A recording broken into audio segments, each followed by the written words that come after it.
Hola a todos, les habla César Villamizar, soy tutor del área de programación de la Universidad Nacional de Colombia.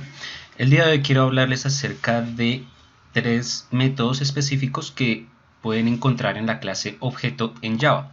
Como ustedes saben, todos los objetos que ustedes creen, todas las clases, extienden implícitamente de la clase objeto.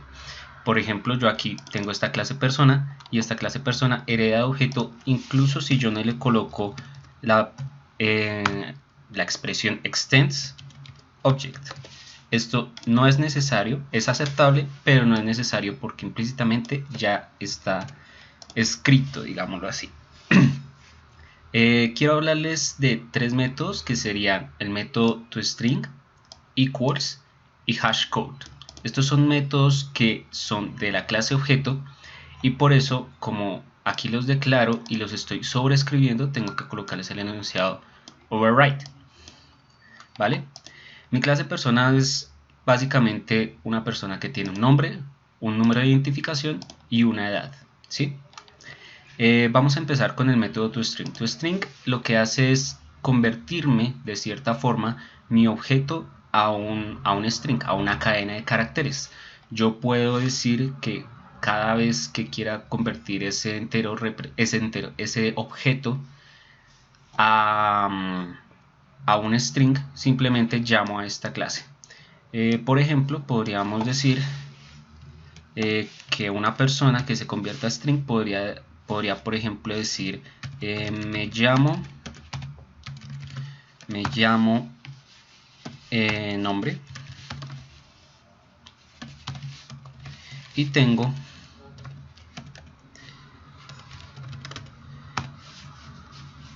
colocamos la edad, años de edad. ¿Sí? De esa forma, cada vez que intentemos imprimir o mostrar un objeto de tipo persona en pantalla, nosotros lo que veremos será esto. Si no tuviéramos esto, lo que veríamos sería el identificador del objeto en nuestro ambiente de trabajo. Es un identificador, solo tiene una serie de números y letras que digamos no tiene mucho sentido para nosotros. ¿De acuerdo? Ahora vamos a ver un pequeño ejemplo pues de cómo se utilizaría. Esto igualmente ya probablemente ustedes lo han hecho, de todas maneras lo vamos a ver. Tenemos por ejemplo aquí declarado una persona P1, esa persona tiene por nombre Andrés Castillo, tiene el número de identificación 2222222 y tiene 22 años de edad. Por ahora concentrémonos solo en P1. Si queremos imprimir en pantalla esta persona, entonces podemos llamar system.out.println y decimos P1, ¿sí? Podemos directamente escribir acá P1 o podemos escribir P1.toString. Estas dos formas de hacerlo son equivalentes porque el método system.out.println, si se le ingresa un objeto que no es un string, lo que va a llamar es implícitamente llamar al punto toString de ese objeto, ¿sí? Porque solo puede imprimir strings. Vamos a dejar esto como estaba. Bien, entonces vamos a probarlo. Aquí vemos las primeras líneas, vemos que las dos son equivalentes y hace exactamente lo que nosotros mencionamos ahorita. Me llamo Andrés Castillo y tengo 22 años de edad. ¿De acuerdo? Hasta ahí estamos bien. El siguiente método del cual les quiero hablar es el método equals. El método equals es una comparación entre dos objetos que me dice si esos dos objetos son equivalentes o no. Ojo, no lo confundan, no confunda las palabras equivalencia con igualdad. Una cosa puede ser equivalente a la otra, pero no necesariamente es la misma. Me explico. Si yo tengo, por ejemplo, estas dos personas, tengo P1, P2, si ustedes se dan cuenta, Andrés Castillo, 22 22 años de edad. Estas dos personas son en esencia equivalentes, pero ambas fueron instanciadas de dos formas diferentes. Ambas fueron instanciadas independientemente y por tanto no son iguales, son solo equivalentes. Eso lo vemos en esta comparación. Digamos, por ejemplo, si comparo P1 con P1, como son el mismo objeto, se instanciaron, pues da verdadero. P1 con P2, como les digo, esto debería dar falso, ya que P2, así se tenga el mismo nombre, no es el mismo objeto. P1 con P3 sí es verdadero porque P3 yo le dije que es igual a P1, en ningún momento creé un nuevo objeto y lo almacené en P3, sino que el objeto que está en P1 lo almacené en P3. P1 y P4 pues obviamente son diferentes, ¿sí? Y P5 con P1 también es diferente. Si hacemos la comparación, aquí abajo lo vemos, vemos que la primera es verdadera, la segunda es falsa, tercera verdadera y las dos últimas son falsas. Hasta ahí correcto. Un caso muy curioso que quiero mostrarles es el caso del objeto integer. Si nosotros hacemos, por ejemplo, qué sé yo, int a es igual a 8 y luego int b es igual a 6, si los quiero comparar simplemente hago a igual a 6, ¿cierto? Y con eso yo sé si 6 es igual a 8 o no. Este tipo de comparación, el igual, es una comparación para datos primitivos, es decir, lo puedo utilizar para tipos de datos double, char, int, etc. Pero nos sirve también con objetos. El caso de integer. Tengo un integer como objeto, no como dato primitivo int. A es igual a 127, B es igual a 127. Los comparo con igual, luego los comparo con equals, luego los cambio sus valores a 128 y los vuelvo a comparar. Vamos a ver qué pasa. Esa comparación se hizo acá un poco más abajo. Decimos 127 es igual a 127, es decir, me comparó A con B como si fueran exactamente el mismo objeto, siendo que sabemos que son, digamos, instancias diferentes. Pero más adelante, cuando volví a hacer la comparación con A es igual a 128, B es igual a 128, retornó que era falso. Es decir, este método, este operador igual, solo me va a comparar correctamente enteros como tipo objeto si son menores a 127. Para números mayores a 127 necesitamos utilizar necesariamente la clase, el método equals. Bien, ya una vez entendida más o menos la diferencia, pues vamos a ver si podemos hacer nuestro propio equal. Y para eso nos dirigiremos a la clase persona. Entonces vamos aquí a persona y aquí tenemos nuestro método equals. En este caso yo estoy llamando simplemente al método equals que ya estaba definido en mi superclase, ¿sí? De forma que pues en realidad aquí esto no está haciendo nada, así que lo vamos a borrar. ¿Cómo sabemos si una persona es equivalente a otra persona? Pues lo más lógico es que una persona sea igual a otra persona si tiene el mismo número de identificación. Así que lo que vamos a hacer en primera instancia es suponer que el equals, cuando lo llamemos desde cualquier persona, va a recibir un objeto persona, ¿sí? Vamos a suponer eso, esa suposición no necesariamente cierta, pero vamos a suponer.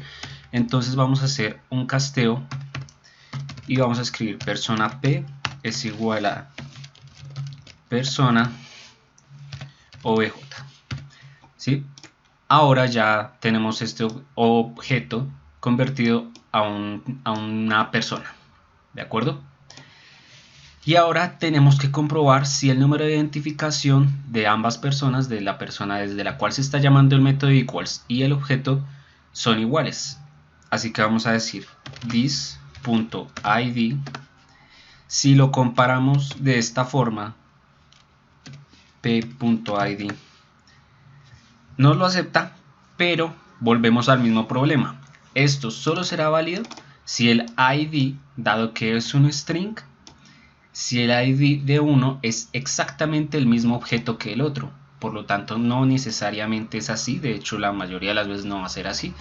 de forma que tenemos que utilizar el método equals del id, es decir, el método equals de string. Bien, ya esto lo tenemos listo.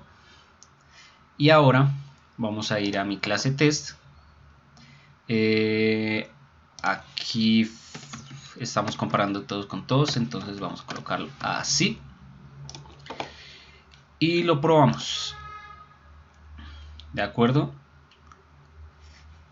si vamos a nuestra declaración de cada uno de los P's, P1, P2, P3 hasta P5, vemos que estos dos son equivalentes. El primero es equivalente al tercero porque el tercero es el mismo, y es equivalente también al cuarto porque aunque tenga diferente nombre, tiene el mismo número de identificación. El único caso en el que no es igual es este caso en el que se compara con Camila Castillo, cuyo número de identificación es 333333. Y eso es lo que vemos acá. Si comparamos P1 con cada uno de los otros P's, comprobamos que el único P con el cual no tiene una equivalencia es el último. Bien, eso ya resume un poco. Les voy a mostrar si nosotros creamos, digamos, por defecto el método equals. Vamos a comentar esto. Voy a borrar esto un momento. Si vamos acá, Eclipse tiene una utilidad que podemos darle acá en el clic derecho, Source, y insertamos el método equals y hashcode. ¿Sí?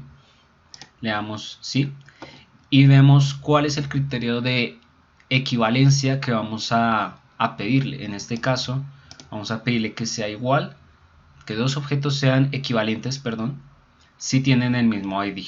Seleccionamos y vamos a analizar un poco este método que nos arroja. Primero lo que hace es chequear si el objeto que ingresa por equals, por el método equals, es igual a este objeto. Es decir, si son exactamente iguales, si apuntan a la misma dirección de memoria. Sí, pues obviamente son equivalentes. Si el objeto es nulo, entonces retornamos inmediatamente que es falso para evitar excepciones que puedan ocurrir. Si la clase de este objeto, del objeto desde donde se está llamando, aquí podríamos colocar this.getClass, es diferente a la clase del objeto que se ingresó como argumento, entonces no pueden ser equivalentes. Se están comparando dos objetos que son diferentes.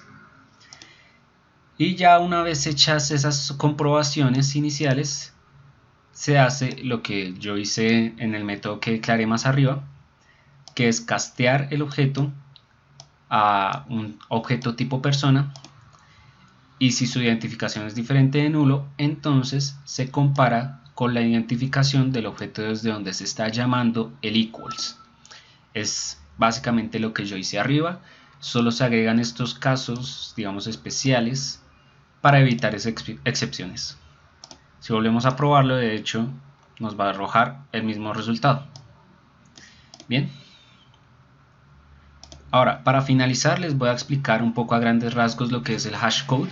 El hashcode es un código, un identificador que nosotros podemos asignarle a un objeto, de forma que ese objeto se pueda ubicar rápidamente a partir de su hashcode, que tú, para saber si un objeto es igual a otro, no tengas que comparar individualmente cada una de sus características, sino que le asignas un número, ¿sí?